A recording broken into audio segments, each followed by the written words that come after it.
আজকে দিনটা হচ্ছে বুধবার। আর আজকে সকাল সকাল ঘুম থেকে উঠে বাসি কাজ সমস্ত কিছু কমপ্লিট করে একেবারে স্নান সেরে রেডি হয়ে নিয়েছি। তো চলো এখন থেকে তোমাদেরকে সাথে নিয়ে আজকে ব্লগটা শুরু করছি। এখন সকাল ঘড়ি কাটায় বাজে 8টা মতো। আর আজকের দিনটা হচ্ছে বুধবার। আজকের দিনটা আমাদের জীবনে খুবই একটা স্পেশাল দিন বলতে পারো, তোমরা বলতে পারো না, আমার কাছে এটা একটা খুবই স্পেশাল একটা দিন। তো যাই হোক, আর এই দিনটাতে এই যে সকাল সকাল দেখো ক্লিপটা একদম ভেঙে গেল, তাই মনটা একটু খারাপ। তবু যতই মন খারাপ বা যাই কিছু হোক না কেন, আজকের দিনে কিন্তু কি বলবো, সবগুলো আর কি উপেক্ষা করে একটু ভালো থাকার আর ভালো কাটানোর চেষ্টা করি। তো এদিকে চুলটাকে বেঁধে গাছে জল দিয়ে এসে সূর্যদেবকে অর্ঘ্য নিবেদন করে এখন এসেছি এই যে হচ্ছে তোমার ড্রাই ফ্রুটস কটা খেয়ে নেব। খেয়ে চা খাইনি, চা খাবো। চা খেয়ে আগে যাব ক্লাসে অ্যাটেন্ডেন্স দিয়ে বাড়ি চলে আসবো। কিছুটা বাজার হাট করার আছে, তো সেই বাজার কটা সেরে চলে আসবো। ভেবেছিলাম আজকে যাব না, বাট মিডিল পথে তো অনেক দিন আমার অফ হয়ে গেছে। তো সেক্ষেত্রে এখন যাব আর অ্যাটেন্ডেন্স করে চলে আসবো বেশ কিছুদিন। তো আর কি যাওয়ার আরও একটা কারণ হচ্ছে বাজার হাট কিছুই নেই ঘরে, তো সেই বাজার হাটও করা হবে আমার, আর আমার অ্যাটেন্ডেন্সটাও দেওয়া হবে। তো সেই জন্য বেরোবো। তো এদিকে মেয়ের জন্য সকালে আমি যে ম্যাগি করে নিয়েছি, আর আমাদের জন্য এই যে তোমাদের দাদাভাইয়ের জন্য চা বসিয়েছি, আর আমার জন্য এই যে হরলিক্সটা করে নিচ্ছি। এটা খেয়ে চায়ের বাসন কটাকে ধুয়েই বেরোবো।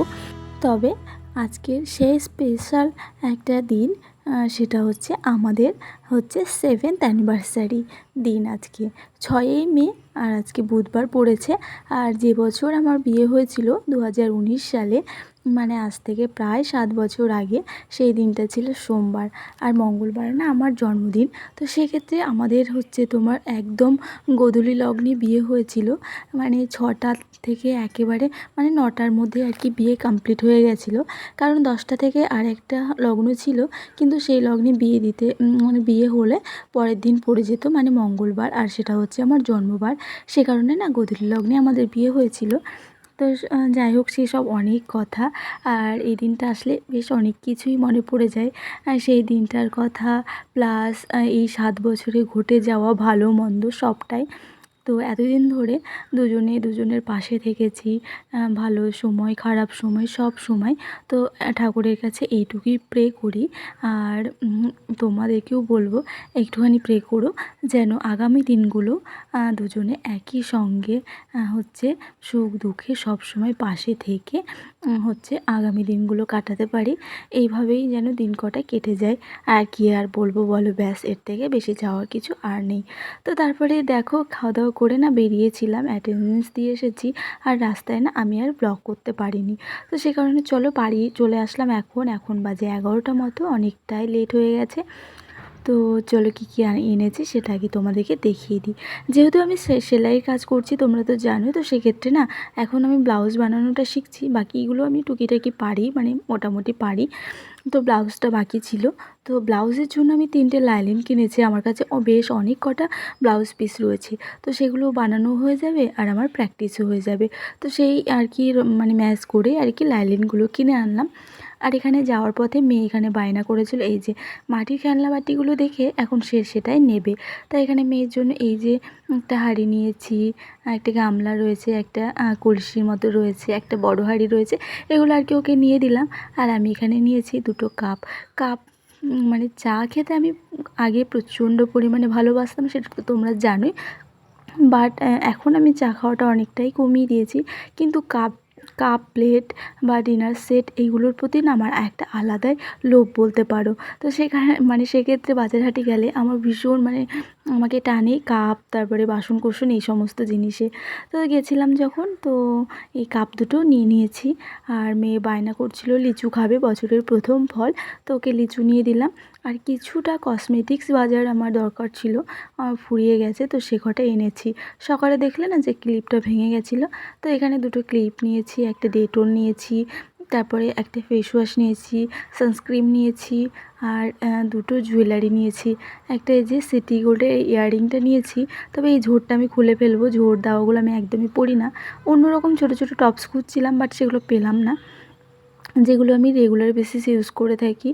আর এইখানে আমি একটা চেন নিয়েছি। তো এই হচ্ছে এই যে সিটি গোল্ডের একটা স্টোন দেওয়া রয়েছে। এই চেনগুলো মোটামুটি বেশ ভালো লাগে, চুড়িদার বা যে কোনো কিছুর সঙ্গেই কিন্তু এগুলো ভালো যায়।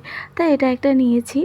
বেশ কিছুদিন পরেই কলকাতায় যেতে হবে, তো সেই কারণে আরও আর কি নিলাম চেনটা। আগের যে চেনটা পরে থাকতাম সেটা না কালারটা বেশ খারাপ হয়ে গেছে, তো খুলে রেখেছি। তো তারপরে ওগুলো তো বাজারঘাট তোমাদেরকে দেখালাম। তারপরে জামাকাপড়টা ছেড়ে আগে রান্না বসিয়েছি। তবে তোমরা বুঝতে পারছো আজকে মানে এমন একটা দিনে মানে রান্না করতে খেতে খেতে অনেকটাই লেট হয়ে গেছে। তোমাদের দাদাভাই গেছে ডিউটিতে, আজকে যেত না ও, বাট যেহেতু কলকাতায় যাব তখন আবার 2-3 দিন ছুটি লাগবে, 2 দিন তো লাগবেই। তো সেক্ষেত্রেই বলেছে এখন আর বন্ধ দিলে হবে না, তখন আবার ছুটি পাওয়া যাবে না। তো সেক্ষেত্রে কাজে গেছে, কিন্তু তাড়াতাড়ি চলে আসবে। তো চলো আমি ঝটপট রান্না করে নিব। তো ওইদিকে বাজারহাট করে এনেছি, আর কিছু সবজি এনেছিলাম, আর সাথে নিয়ে এসেছি চিকেন। তবে তোমাদের দাদাভাই বলেছে আজকে কিছু রান্না করতে হবে না, চিকেন আর ভাতটাই করবে। আর বিকেলের দিকে একটুখানি বাইরে বেরোবো, মানে রাত্রে ডিনারটা বাইরেই করব। তো এদিকে সেই রকমই কথা মতো কাজ চলছিল আমার। এদিকে ভাত বসিয়ে আমি চিকেনের মশলাটা রেডি করছিলাম, চিকেনটাকে ধুয়েও নিয়েছি। আর চারিদিকে এত পরিমাণে অন্ধকার হয়ে গেছে বন্ধুরা, মানে মশলা করতে করতে পুরো অন্ধকার হয়ে গেছে, মেঘে ঢেকে গেছে, আর কারেন্টও চলে গেছিলো, যার কারণে মাঝপথে আমি আর ভিডিও শ্যুট করতে পারিনি।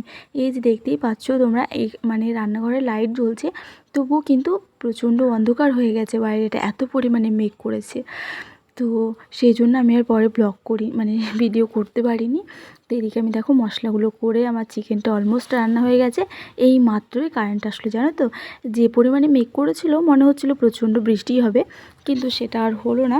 এই যে এখন বেশ ওয়েদারটা গেল। তো বিকেলে বেরোবো ভেবেছিলাম, তো তারপরে বৃষ্টি শুরু হয়ে গেছে, যার কারণে আর বেরোতে পারিনি। তো ব্লগটাও এখানেই শেষ করলাম, দেখা হচ্ছে পরবর্তী ব্লগে, টাটা।